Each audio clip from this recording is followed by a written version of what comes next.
that the smell of punditry, Scott? Can I smell some punditry happening? I'm not sure the smell of punditry. No, don't get me going on some dodgy TV ad. Yes, it's you. You are listening to Talking Utter Slot, and we've been running a World Cup of Slot, and we've reached the final, and the final is going to be between Slot at Policar and Scalextric. Oh. But as is tradition with tournaments like this, we've got to have a look back about how before we look forward and try and milk it for all it's worth. And we're going to have a road to the final. We're going to look at how we got to this position. This is the, I suppose, the pacifying Mr. Angry section, where we once again remind people how we chose what we chose, and just because it doesn't fit their version of events, I reject your reality and substitute my own. Well, I think that's to put some background into that. I think we said, even I haven't gone back and listened to all of them, but I did think we did say that it's not just about which car goes fastest, because that's meaningless, really, isn't it? It's about how many volts you put in it, frankly. Because if you want the car want to go faster, turn up the voltage. So it was more about in the round, kind of like, what do they do? What do they make? How do they behave in terms of customer service or all these other things? So it was about in the round. And as you coined the phrase, and in fact, it really should be the subtitle for the podcast, Two Men in a Cupboard. It's not, don't take it too seriously. Although, having said that, of course, it's a huge accolade for whichever brand wins the inaugural World Cup of Slot. Oh, yeah. And in 2025, marketing campaigns are going to be based around this. I hope so.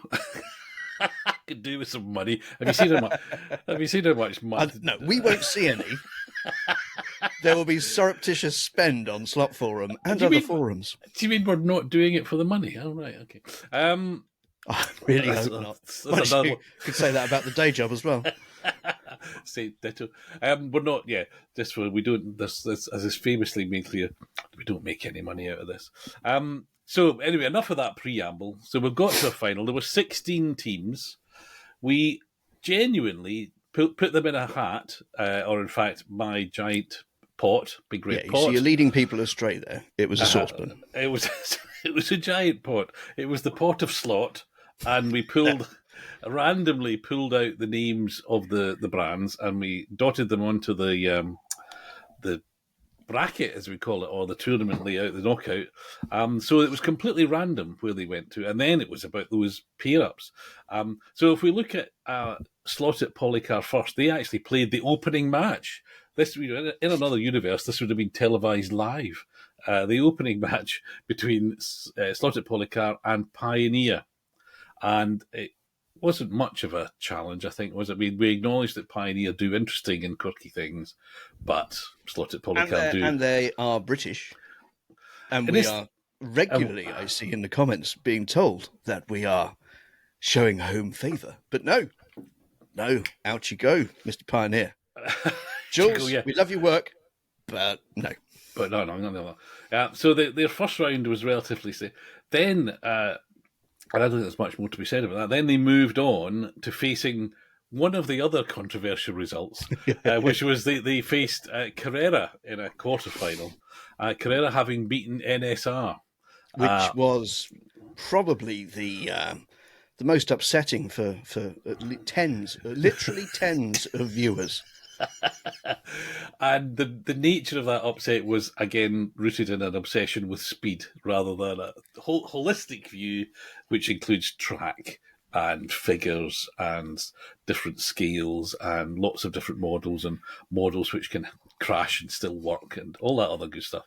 NSR, very good at what they do. What they do is maybe quite narrow. So, yeah, and I guess this starts to see a trend here, do you need track to progress forward? Not necessarily, as we'll find out later. Yeah, quite. So, Slotted versus Carrera. Can you remember how rude you were about Carrera during that match? Or wasn't particularly rude about them.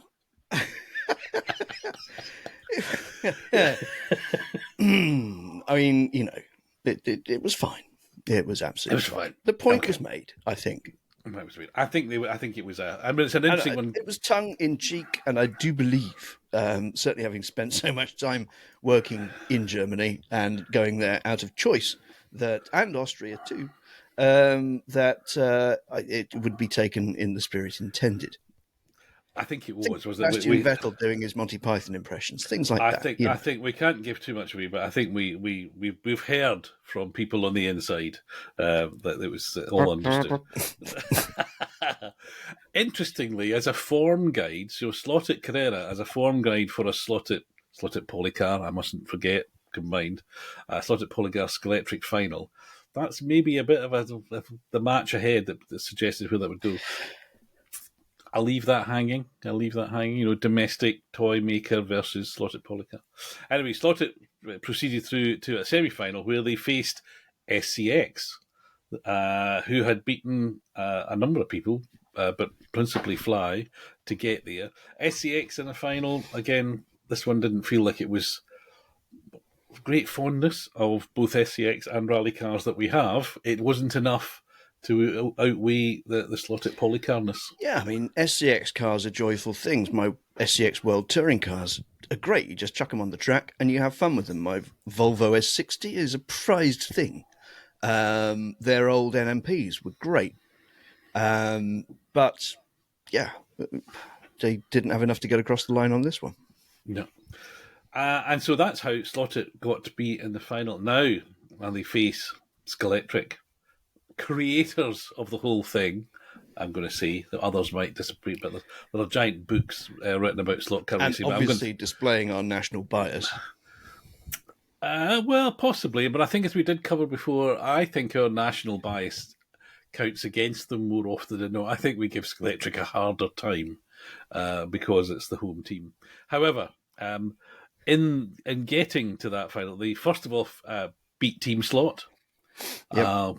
Which was interesting one. Again, for those of us who think we're rally obsessed, Scalextric beat Team Slot. I'll leave that leave that hanging there. And then they faced Avant Slot in the quarterfinal. Now, that was a tasty one to begin with, wasn't it? Avant Slot versus Thunder Slot again. Yeah. Literally tens of people screaming for Thunder Slot to be in the final. With NSR and Scale Auto. I don't know how we do a three-way final. It's not really how the game's set up. But, there's probably some elaborate scoring system where you could do cricket. There'll be a way cricket do it, isn't there? So three people can play each other and none of them win. Yeah. Scalextric, but they got to the semi that way, and in the semi they faced Sideways. Now, tracing back a bit, Sideways had one. Controversially, I think it's true to say, I certainly think it's controversial, their first match against Scale Auto, which was the only match so far that had to be decided on penalties, which in the world of Talking After Slot World Cup was you were tossing a coin. And we said it was going to be best of three, but even that... God, you added a coin.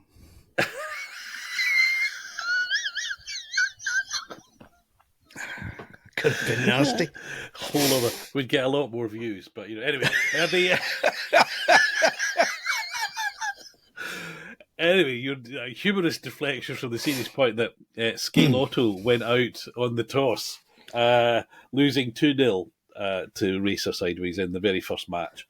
And that one feels like the controversy of the whole tournament, if I'm honest. Anyway, Sideways then progressed to the quarterfinal against SRC, who they duly dispatched without resort to a coin. Which is annoying, because that is where my personal bias sits, is with SRC. I will happily, if anyone says, what should I buy? I'll say, go buy an SRC. See how fast you can be without a magnet. So that became a semi, Scalextric versus Sideways. And I think going into it, we thought that one might be a tricky one, but when we were talking it through, it came reasonably clear, wasn't it? We both plumped for Scalextrics. Again, the coin of doom was avoided. Yeah. And the reasons were being, much as we had, it was sort of about range, diversity of model, track system, digital. Track system may not be the best, but each match was against, we just considered the brand against who they were facing in each match. Sideways don't have a broad range, or track, or Lady Penelope. These are just the things that narrow it down. And so we got to a final. So, not to run the final before we run the final. We've got Slot at Policar versus Scalextric. What's your feeling with going in without giving the game away, as it were? They both offer the same stuff. They both offer track system. They both offer digital. They both offer stuff. They both offer cars. Scalextric obviously has a very broad church when it comes to subject matter. Policar is the budget slotted, and it's the Formula Ones. And then there's Slotted itself. So covering primarily sports cars of different eras up to GT3. It's wide open. Okay, and I should say, in terms of bribes, it's even. We've received none from either of them, so there's no bias. Which is disappointing. We gave it a little extra gap just in case, didn't we? Between the semis and the final. We thought maybe something's got stuck in the post, but no, nothing arrived. Curse you and your scrupulousness. We want free stuff. I hasten. Well, yeah, we do, but I don't expect we'll get any. So that's fine. My feeling is all national, but I think it's going to be an interesting discussion because Slotted Policar have had a fairly easy run to the final. That may be because they're the, yeah. Are they the pre-tournament favourites? Who knows? Anyway, we shall see how it goes. So we're going to stop babbling on in this whole teasing preamble show, the road to the final, as we'll probably call it, and join us again when we actually have the final of the 2024 World Cup of Slot. Nice.